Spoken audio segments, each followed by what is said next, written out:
Okay, now that you have watched the first part of the video, let's go over some cases together. But before we do that, a few points of clarification. First, remember again that shock, and more precisely shock physiology, regardless of the cause, exists along a spectrum. Remember that early on the body can compensate, and there are subtle signs. Patients are not hypotensive at this point, but may look unwell or quote-unquote sick, a term that a lot of clinicians use. But as shock physiology worsens, your physical signs become more apparent. While you definitely want to use your ultrasound skills in hypotensive patients, you'll also find it extremely helpful in your patients that appear sick, but are not necessarily hypotensive yet. Clarification point 2, bad things like aortic aneurysms or dissections or MIs can happen to anybody regardless of age, but they tend to increase in incidence with age. So for those of you who are offended or confused by the term elderly, I usually mean someone who is, let's say, not young, over age 50 or so. Clarification point 3. There are subtleties to every ultrasound procedure, just as there are with any laboratory or imaging study.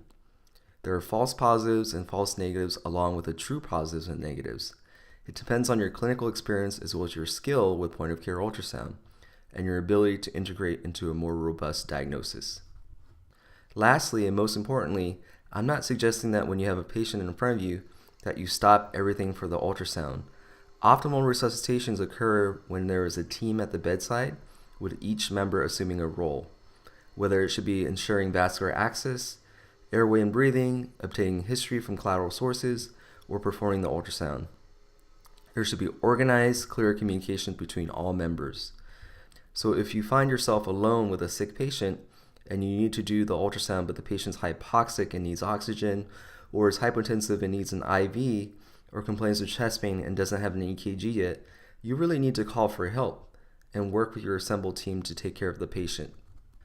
Okay, now that the air is clear, let's go through some cases.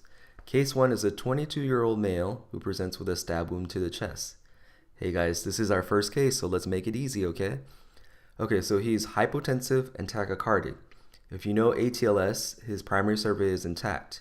If you don't, that means he is talking, has bilateral breath sounds, palpable pulses, and is maintaining relatively well. His head-to-toe exam is significant for a knife in the chest, and more specifically, in trauma lingo, the cardiac box. So, what do you think is happening, and what do you want to do next? Well, if you think obstructive shock is most likely, you're right. It may be cardiogenic if one of his coronary arteries were lacerated and he develops an MI, but that's pretty rare. And hemorrhagic shock is not the first thing you would expect in penetrating chest trauma. So you go high. You check for pneumothorax here, as well as a pericardial effusion. What do you see? Well, there's pleural sliding, so not likely attention pneumothorax, and there's pretty good contractility, so not likely cardiogenic. In fact, the LV is nearly empty, which is a common finding in patients with obstructive shock as well as hypovolemic shock. However, you see this big stripe of fluid around the heart and is anterior to the descending aorta about here.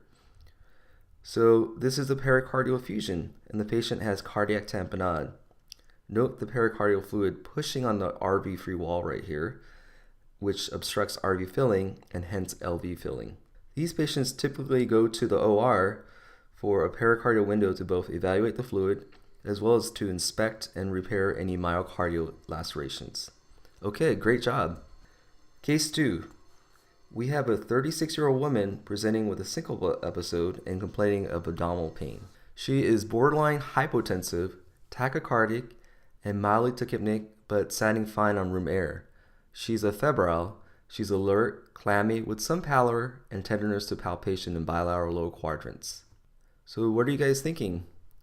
Well, if you're thinking hemorrhagic shock from a ruptured ectopic or ovarian cyst, that would be most likely. Sure, it could be appendicitis or anaphylaxis, but that's not what the HPI suggests.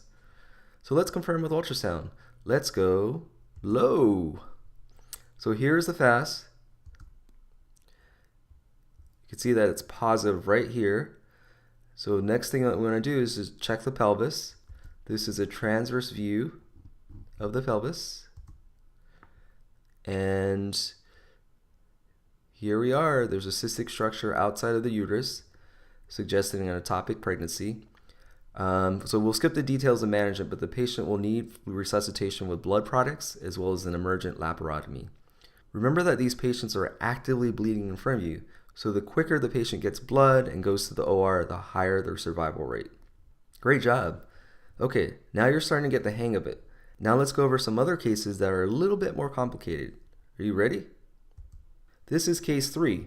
You have a 68-year-old male with a history of hypertension and congestive heart failure who presents with hypoxia and altered mental status. He's tachypnic, hypoxic, and tachycardic.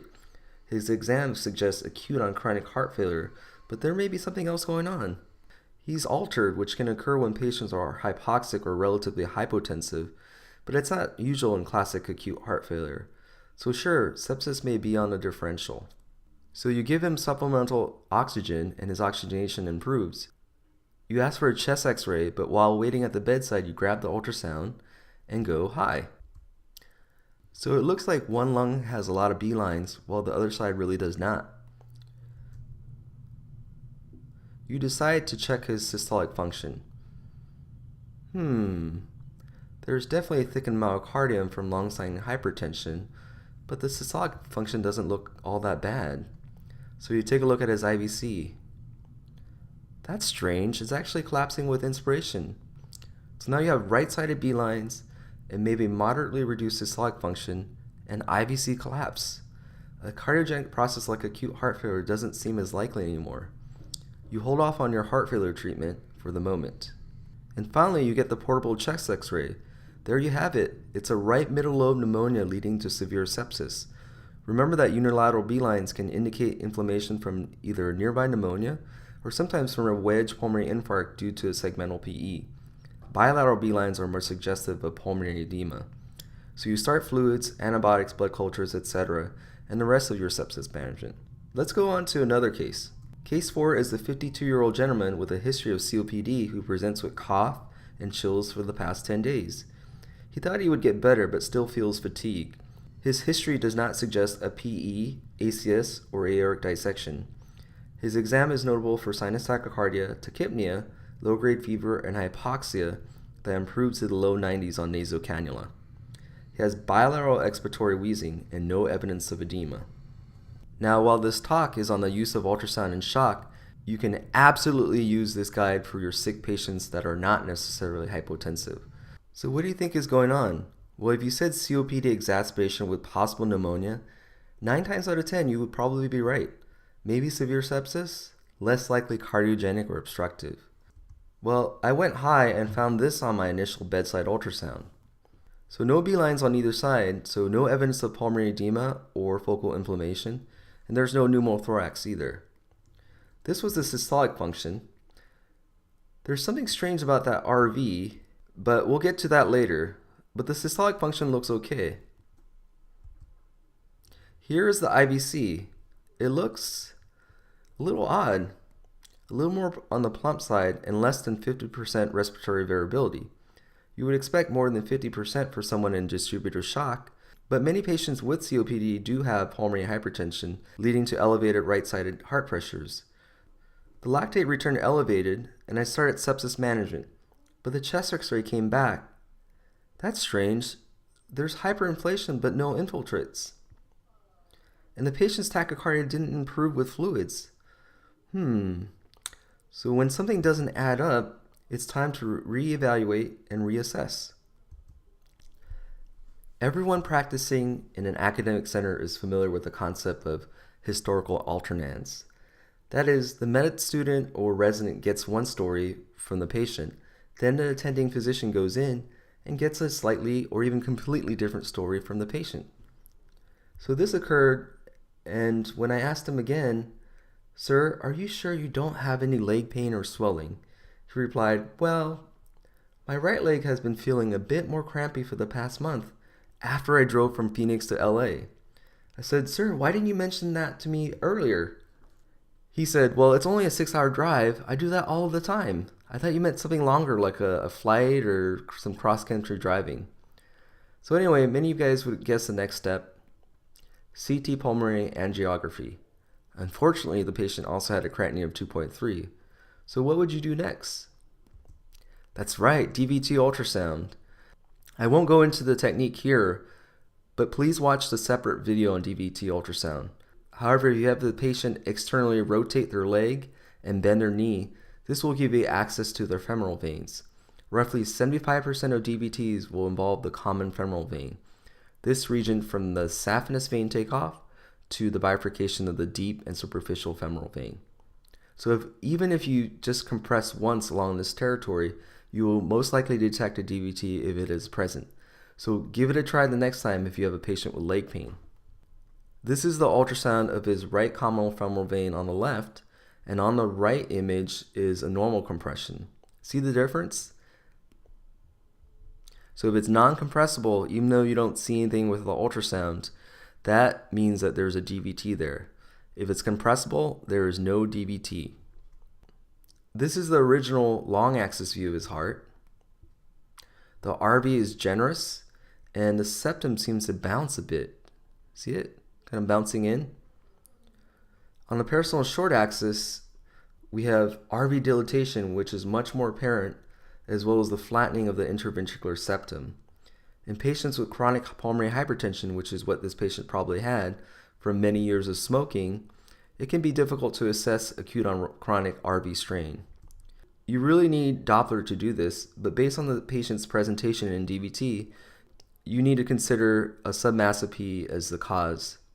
So I started heparin for suspected submassive PE, consulted pulmonology, and admitted him to the ICU. The next day, a VQ scan confirmed the PE. That's a pretty tricky case, right? Most of the time, your gestalt, based on your evaluation and experience, is right. But when it doesn't add up, it's time to reassess. And use ultrasound if you haven't already. Okay, let's go to another challenging case. Case 5 is a 65-year-old man who comes in with chest pain after getting into a car accident the day before. He had apparently hit a tree, passed out, then woke up and drove home. There was no ambulance at the scene. Now his family says he's been complaining of more chest pain all night and also has become more sleepy. His exam is notable for a relatively low blood pressure for someone with a history of hypertension. He's also tachycardic and tachypneic. He appears uncomfortable, but will only say yes or no to your questions. By the way, if someone is diaphoretic, this is typically due to a catecholamine surge. Why? It could be compensatory for a shock etiology. It could be from extreme pain, toxicology related, or a combination. But if your patient is diaphoretic, assume that they are sick and manage them closely. Also notable is a diastolic murmur. Oftentimes a murmur is not new, but if there is no documented history, assume that it is new. Okay, so this case is tricky. On the one hand, he had significant blunt trauma from his motor vehicle accident, so we really should look for peritoneal bleeding. On the other hand, he is complaining of chest pain and has a previously unreported murmur. Maybe he had an MI, or worse, leading to his accident. Or maybe he has a ruptured valve from the blunt chest trauma or a new pneumothorax. So it could be cardiogenic or obstructive. In this situation, you can try to use your IVC as your guide. Remember, if it's big and plump, think cardiogenic or obstructive shock. If it's small and or collapses, think distributive or hypovolemic shock.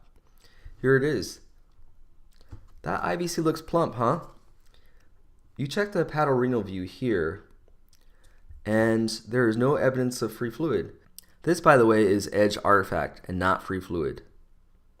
So it doesn't look like the patient is hypovolemic.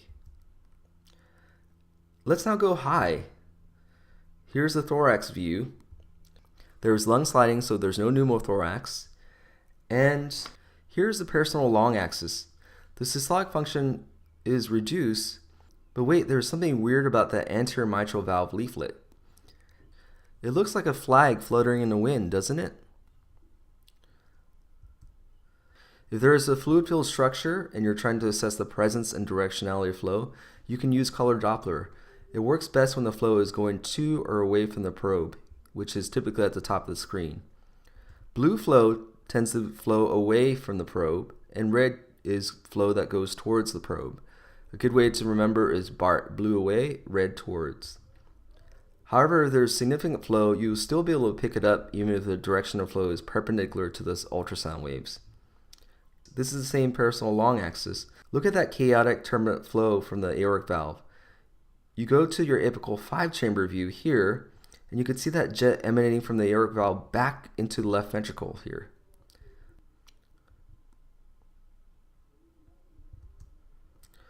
You perform a CT angio of the chest, and you got your diagnosis. This is an ascending aortic dissection involving the aortic valve, and you can see it here and also in the transverse view here. And you go back to your abdominal aortic ultrasound and you note the same flap in the short axis, and when you rotate you'll see the flap right here. The patient is rushed to surgery to repair his dissection and does well post-operatively. Now, if your reaction right now is like this, I totally understand. This was a very tricky case requiring an extensive bedside ultrasound evaluation for the patient's true etiology of shock. It takes not only the ability and confidence to perform the individual ultrasound exams, but also years of experience to put it all together.